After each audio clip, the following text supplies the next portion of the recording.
Now, we are going to see the recovery algorithm. Now we are going to see the recovery algorithm, actual algorithm, how it works. If a transaction is rollback, if a transaction failure occurs, how to recover from that part we are going to see now.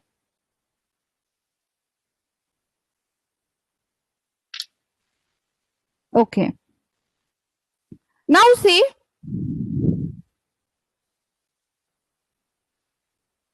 the actual recovering algorithm. Logging we have seen during normal operation, TI start at transaction start. TI is the transaction identifier. If the data item XJ is modified, then it is the identifier, data identifier. V1 is the old value and V2 is the new value. For each update, if the data item is updated, if there is only read operation, no log is created. Then once the transaction partially committed, then it generate a log record TI commit, indicating that the transaction end. Now, if a failure occurred during the normal operation and we need to roll back a particular transaction, then how it is performed. Okay, that we are going to see. If a transaction roll back during the normal operation, that algorithm, simple algorithm is there. Let TI be the transaction that we need to be rolled back because of deadlock, because of cascading, anything. If a logical error is there, in that case, if we want to roll back a transaction TI, then scan the log records, log backward from the end, where the failure occurs, from that start from backward. For each log record of TI XJ, if such kind of log record is there, perform the undo by writing V1 to XJ. Means the old value assigned to the data item. Why? Because transaction is not yet committed. Before that, if a failure occurs, then assign the old value to the data item and write a log record TI XJ V1. So the old value is assigned to the data item. Such log records are called compensation log record. Once the record TI start is found, stop the scan and write the log record TI abort, indicating that transaction is aborted. Now see here, with example I am going to show you this rollback, how it happens. So I write it here. Suppose the same transaction T0. Okay. T0 first start, which transfer $50 from account A to account B. Initially we consider in account A there are 1000 rupees. So the next log record is T0 on data item A. Initial value or old value is 1000 and new value is 950. This log record is created, value is updated for the write operation. For another write operation where we add the value 50 to account B. So B, data item B, old value is 2000 and new value is 2050. And after this, if a failure occurs and we need to roll back this transaction, failure occurs and we need to roll back this transaction, then in that case what we need, what this algorithm told us, let TI be a transaction to be rolled back. Scan log backward from the end. Okay. And for each of these type of log record, we need to write a new log record. So scan from backward. Here you will get this log record, correct? What is this? T0B 2000 and 2050. So what is given in the algorithm? Undo it. What we need to do undo means assign B the old value, and for that we write the log record T0B, 2000. Assign a old value. Again go back. After this there is a new log record.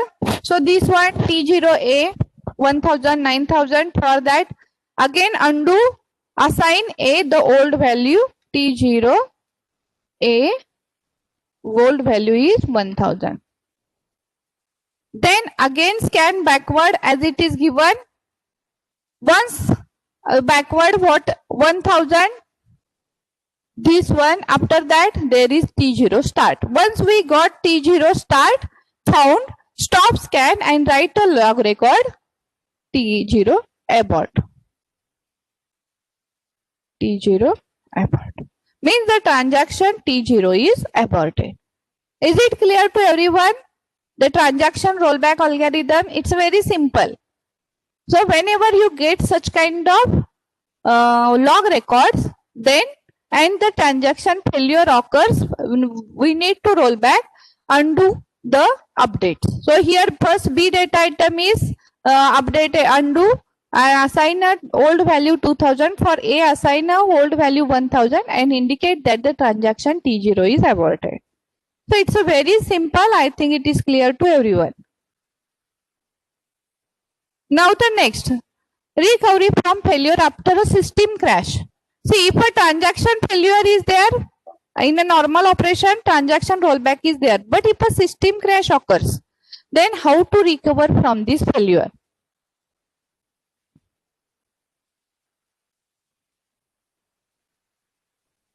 One minute. Okay. So I will show in this way so that it is easy to understand. Now see, is it visible to everyone, these 3 slides? At a time 3 slides I am showing. Is the contents are visible? Yes or no? Okay. Now see here. First, recovery from failure after a system crash. So there are 2 phases. First is the redo phase. What is redo phase? In the redo phase, normally what we perform? Restore to the new value. In the redo phase, what we perform? Restore it to the new value. Whether the transaction is committed, aborted or incomplete. And in undo phase, undo all incomplete transaction. The transaction which are incomplete, we need to undo. Now, first we are going to see redo phase and then we are going to see the undo phase with this example. Now see here, redo phase. What is the first? Find the last checkpoint L record and set undo list to L. Okay. So find here the last checkpoint. Where it is? It is here. Okay. It is here.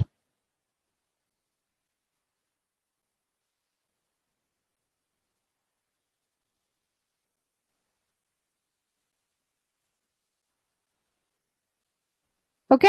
So you can see here the checkpoint, last checkpoint. Find the last checkpoint L record and set undo list to L.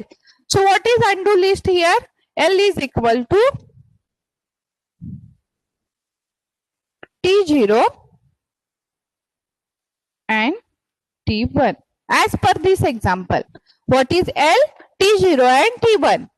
Now find the last checkpoint and set undo list to L.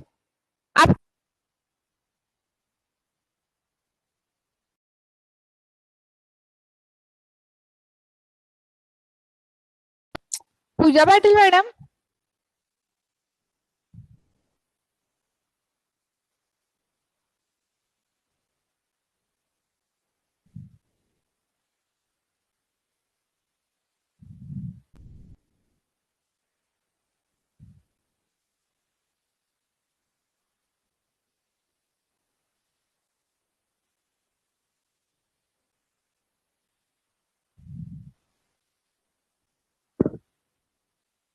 Okay. Again, there was a issue with the electricity in between. Am I audible? Screen is visible? Okay. So here the find last checkpoint L record and set undo list to L. So here it is a checkpoint and the undo list L is equal to T0 and T1.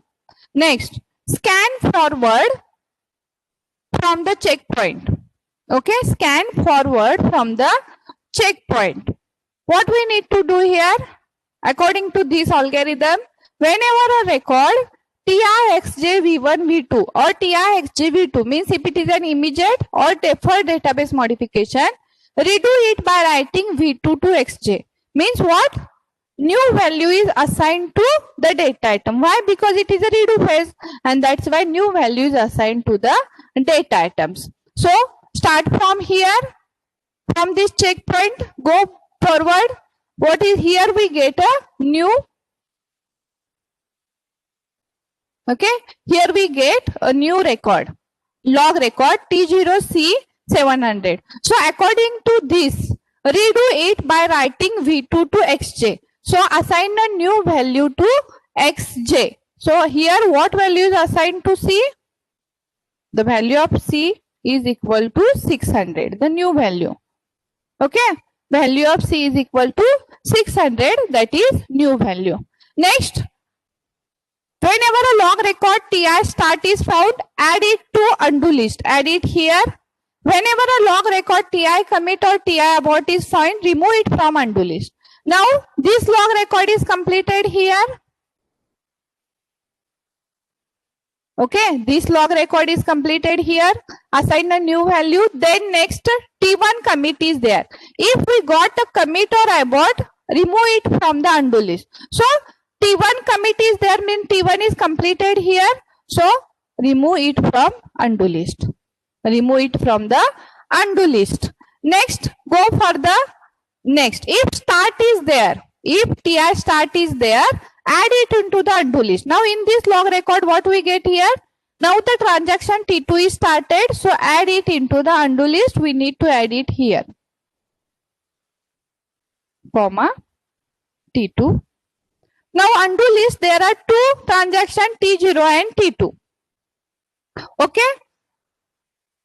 Then, at the end of redo phase, undo list contains the list of all transactions that are incomplete. So, here you will get two transactions in this list, T0 and T2, which are incomplete. T1 is completed, it is committed. Okay. Then, go for the next. Next log record is there, T2, A, 500, 400. In redo, what we need to do here? In redo, assign A the new value. What is new value? 400. Okay. Now, once this redo phase is completed, then start with the undo phase. Now, in undo phase, check how many transactions are there in the list. There are two transactions T0 and T2. There are two transactions T0 and T2. Now, this phase, what the first? Scan log records backward from the end. Backward from the end of this list. So, checkpoint, there are T0 and T2. Scan backward from here. Okay. Scan backward from here. Whenever a log record TI, XJ, V1, V2 is found, TI and TI is in the undo list. Then perform the action as per the rollback.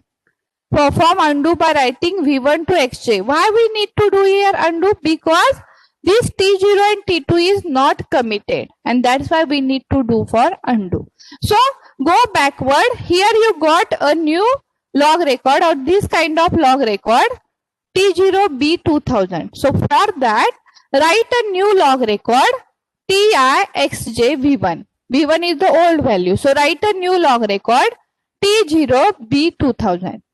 Write a new log record T0B2000. For this log record, this new log record is created. Why? Because we are undoing the transaction T0. Why? Because T0 is in the undo list.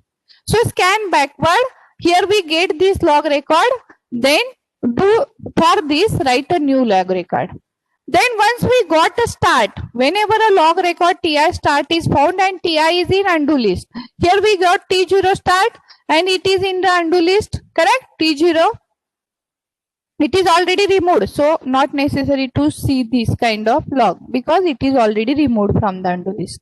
So whenever a log record TI start is found, okay, and this T0 or TI is in the undo list. Yes, here T0 start is there and T0 is in this list. So in that case, write a log record TI abort. So write a log record T0 abort here, indicating that the transaction T0 is aborted. Here it is committed, means completed, but here it is aborted. Why? Because it is in the incomplete transaction and it is in this undo list. So T0 abort, indicating that the transaction T0 is aborted. Now There is another, T1 is already completed. Now there is another log record, T2, 500, 400. Correct? T2 is not yet completed. It is in the undo list. So for that, write a new log record. T2, A 500. 500 is the old value. Write it here. Then go backward. T2 start is there. T2 start is there and T2 is in the undo list. And that's why write T2 abort. Means this transaction T2 is also aborted. Once the transaction is aborted, remove it from the undo list. So T0 is aborted. So remove it from the undo list. T2 is aborted. So remove it from the undo list. Sorry. So remove it from the undo list. Do this until undo list stop when this list is empty. Now this list is empty, stop here. So in this way, this recovery algorithm works. I know it is somewhat difficult to understand. So I am requesting you to listen this recording once again. And that's why I am showing this with example. So first redo phase is completed, then undo phase is completed. And once the list becomes empty, then it stops. Some of the transaction may be completed. In this case, T1 is committed, successfully completed, and T0 and T2 is aborted. Why? Because these are incomplete transaction, and that's why it's a rollback or aborted. So